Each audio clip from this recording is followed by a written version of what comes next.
कि शायद ट्विटर के क्रैश करने से पहले ही पाकिस्तान की जो इकॉनमी है वो क्रैश कर जाएगी। एक दफ़ा फिर पाकिस्तान के अंदर जो पाकिस्तान के जो इकोनॉमिक एक्सपर्ट्स हैं उनका कहना ये है कि आईएमएफ की तरफ से अभी 2 इंस्टॉलमेंट्स जो हैं वो पाकिस्तान नहीं हासिल कर सका। सो पाकिस्तान के डिफ़ॉल्ट करने के चांसेस जो हैं वो अब 75% तक हो गए हैं, इससे भी ज़्यादा तजावज़ कर गए हैं। इससे पहले जब मार्च में ये खतरा था तो उस वक़्त कहा जाता है कि ये जो डिफ़ॉल्ट का खतरा था वो सिर्फ 7% था। तो जहाँ पे अभी हम बैठे हुए हैं यहाँ पे डिफ़ॉल्ट के 75% चांसेस हैं। This is what is happening. और अगर आप ये देखें कि जो पाकिस्तान के जो जितने भी एक्सपर्ट्स हैं जो चीज़ों को देखते हैं, क्योंकि पाकिस्तान के पास जो इम्पोर्ट बिल है उसकी पेमेंट्स के लिए पैसा नहीं है, और जो अबव ऑल जो हमने फॉरेन पेमेंट्स देनी है, जो कर्जे हमने देने हैं, ठीक है, उनके लिए भी मुल्क के जो कौम के पास जो ज़खायर है, जो फॉरेन एक्सचेंज रिजर्व है, उसमें बहुत ज़्यादा कमी देखी गई है। उसके साथ अगर आप ये देखें कि इंडिया जो है वो किस चीज़ पे बात कर रहा है, वो डिजिटल करेंसी पे बात कर रहा है कि इसको कैसे इसको रेगुलेट किया जाए ताकि ये टेरर फाइनेंसिंग ऑपरेशंस में ना इस्तेमाल की जा सके। अब पाकिस्तान रिसेंटली क्योंकि जो है वो एफएटीएफ की लिस्ट से निकला, तो पाकिस्तान के ऊपर देखिए इंडिया जो है ना वो दैट कीप्स प्रेशराइजिंग पाकिस्तान, और वो प्रेशराइज करता रहता है डिफरेंट, जैसे फॉर एग्जांपल उन्होंने कहा जी नई टेक्नोलॉजीज आ गई हैं। अब नरेंद्र मोदी साहब जो थे वो एक इंटरनेशनल फोरम पे जो है that was about combating financing for extremist groups, उसके ऊपर बात कर रहे थे। इंडिया को पता है ये जो टेरर फाइनेंसिंग है, क्रॉस बॉर्डर टेररिज्म है, इसके ऊपर इंटरनेशनली बोलता रहता है, रेगुलरली पर्सपेक्टिव देता है, और उसका जो इशारा है या कई दफ़ा ओपन खुलेआम जो है वो पाकिस्तान की बात कर रहा होता है। और पाकिस्तान में तो लोगों को पता ही नहीं है, ना हमारी लीडरशिप को पता है क्रिप्टो करेंसी क्या है और ये किस तरह। मेरा ख्याल है पाकिस्तान ने वैसे बैन किया होगा इसको भी। अब ये जो क्रिप्टो मार्केट है, अब देखें कि जो डिजिटल ट्रांजैक्शंस हैं एंड ऑल दैट, अब सुनने में ये आ रहा है कि जो पीएम मोदी हैं और इंडियन सरकार, उन्होंने कहा ये जो बिटकॉइन है इसको, उन्होंने कहा जी ये जो नई यूथ है इसके लिए उन्होंने कहा ये एक रिस्क है, और ये हमारी यूथ को जो ख़राब भी कर सकती है और गलत हाथों में भी जा सकती है। और इंडिया का ये तो चलो एक उसका पर्सपेक्टिव हो गया, लेकिन काउंटरिंग फाइनेंसिंग ऑफ टेररिज्म, ठीक है जी, ताकि ये जो प्राइवेट करेंसीज हैं ये बेसिकली वो कहते हैं जी this is a national security threat for India and this should be. So ये जो नई काइंड ऑफ टेक्नोलॉजीज हैं जो टेरर फंडिंग के लिए, रिक्रूटमेंट के लिए, जो डार्क नेट पे अवेलेबल है, और ये प्राइवेट करेंसीज जो अमर्ज कर रही हैं, दिस इज समथिंग बिकॉज ये स्टेट के अपरेटस और स्टेट के उस एम्बेड से बाहर आती हैं, तो this is something which could be a challenge.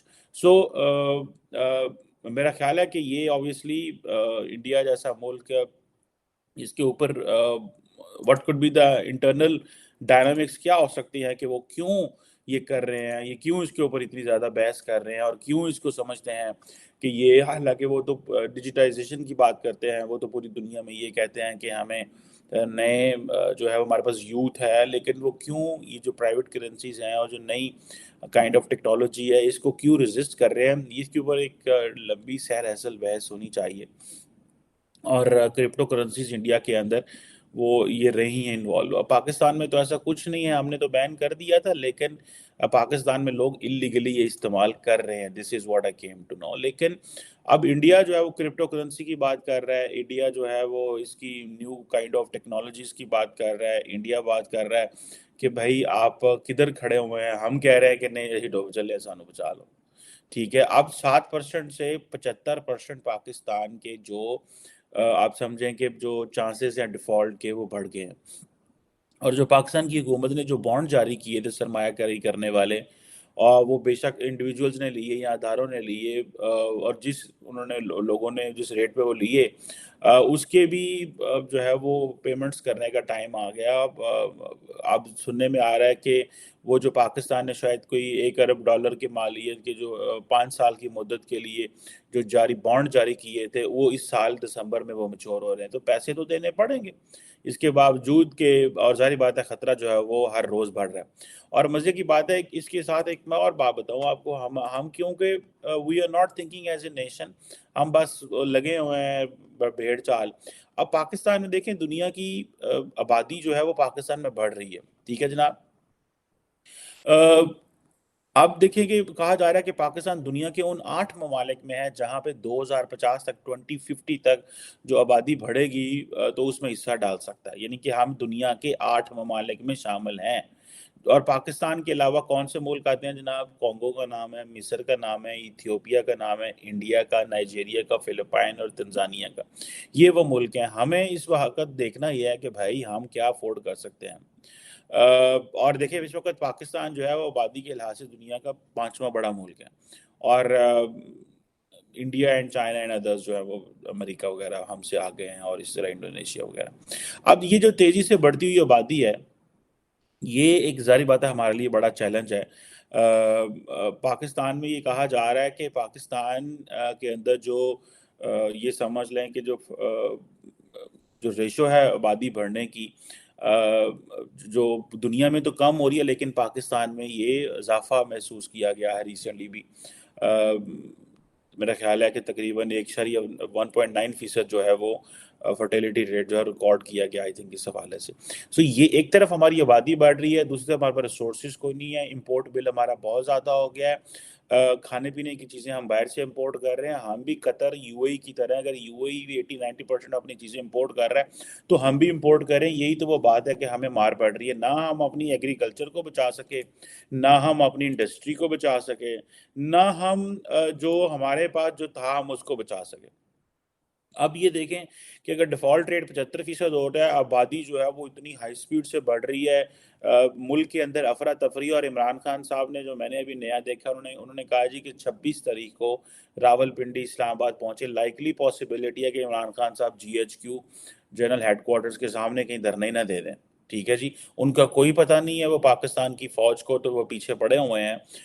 वो सियासत कर रहे हैं क्योंकि वो फौज की मदद से पावर में आए थे। तो हमें तो ये था यार ये बंदा मेहनत करके आया, ये तो बहुत जो है वो, हम तो इसकी मेहनत के कायल थे। ठीक है, हल्की फुल्की सपोर्ट तो सारे ही लेते रहे हैं, लेकिन शायद ये बंदा जो है बड़ा ट्रांसफार्मर है। उन्होंने कहा नहीं जनाब, मैं ट्रांसफॉर्मेशन कोई नहीं कर रहा, मैं सिर्फ इतनी कर रहा हूँ कि मैंने, मेरा फौज से एक ही मौकफ है कि ये जो अपोजिशन लीडर है क्योंकि करप्ट है, इनको जेलों में डालें और मुझे हुकूमत में लेके आए, क्योंकि मेरे ऊपर करप्शन चार्जेस नहीं है। वो कह रहे हैं फौज को, कहते हैं मेरा आपसे एक ही मुतालबा और बस मुझे बस पावर में लेके आओ। ये वो कह रहे हैं फौज को। अब देखें 75% आपका डिफॉल्ट करने के चांसेस बढ़ गए हैं। उधर आप पाकिस्तान अफगानिस्तान के बॉर्डर पे जनाब जाएं तो अफगानी जो हैं, तालिबान जो हैं, वो हमारी लगाई हुई बाड़ को हर रोज उखाड़ के फेंक रहे हैं। और वीडियोस आ गई हैं, मैं वो वीडियो देख के यकीन करके, मानने एज ए पाकिस्तानी सिटीजन मुझे इतनी तकलीफ हुई कि पाकिस्तान ने अरबों रुपए लगा के वो बाड़ें लगाई हैं, और वहां पे वो तालिबान जो हैं वो उनको जड़ से उखाड़ रहे हैं, जड़ से। ठीक है, और कहीं पे कहीं पाकिस्तान ने तो प्रोटेस्ट भी नहीं किया, पाकिस्तान ने तो कहीं बात भी नहीं की हुई, पाकिस्तान ने तो किसी से कुछ, मेरा ख्याल है, कोई बात डिस्कस भी नहीं किया इस हवाले से। और वो जो वीडियोस आ रही हैं, आप मुझे ये बताएं, वो फौजी जो बॉर्डर पे खड़े थे वो पीछे हट गए। मतलब ये क्या तमाशा है? हमारा मुल्क भी उधर उधर बलूचिस्तान में वो बलोच लगे हुए हैं, इधर तालिबान जो है वो आके कभी कोई चीज़ उखाड़ के चले जाते हैं। मुल्क के अंदर अफरा तफरी है। साबिक वजीर आजम GHQ के सामने आके खड़ा होकर प्रोटेस्ट करना चाह रहा है, मुझे पावर में लेके आओ, 75% चांसेस हैं आपके डिफॉल्ट करने के। अब देख लें फिर हमने किधर से कहाँ जाना है।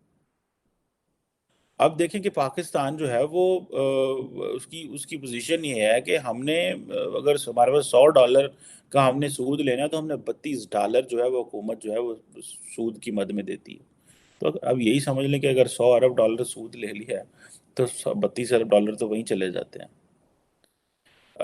और कई लोगों का कहना यह है कि ये तो दिवालिया हो पड़ा, क्योंकि 7% से 75% चांस है अभी दिवालिया होने की। लेकिन क्या पाकिस्तान की सरकार जो है वो, हुकूमत तो कह रही है कि नहीं कोई टेंशन ही नहीं है, घर वाली बात है, मतलब हमारी सबसे बातें हुई हैं, हम we are all ready. Pakistan जो है वो डिफॉल्ट नहीं करेगा। फाइनेंस मिनिस्टर साहब जो हैं वो बार बार एक ही चीज़ कह रहे हैं। और जो बॉन्ड पेमेंट्स पाकिस्तान $1 अरब की अगले महीने करनी है वो बिल्कुल करेगा, ऐसी कोई बात नहीं है। अब देखें ये जो चीज़ें हैं ये पाकिस्तान को बड़ी तकलीफ देती हैं। पाकिस्तान के जो साबिक वज़ीर आज़म है वो कह रहे हैं 26 नवंबर को रावलपिंडी आ जाओ, फौज के हेडक्वार्टर के सामने।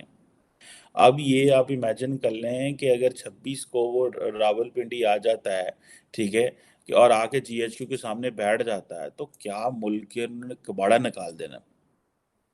क्योंकि 29 नवंबर को जनरल बाजवा की रिटायरमेंट है, और एक दो दिन पहले शायद उन्होंने ऐलान कर देना। और ये मैं समझता हूँ कि जिसे वो कहते हैं ना कि आप पाकिस्तान में जो बहरान है उसको कोई नहीं टाल सकता। अगर मेरे जैसा बंदा जिसको इकोनॉमी की इतनी समझ भी नहीं है, उसको समझ आ रही है कि भाई ये देखिए आप किधर जा रहे हैं,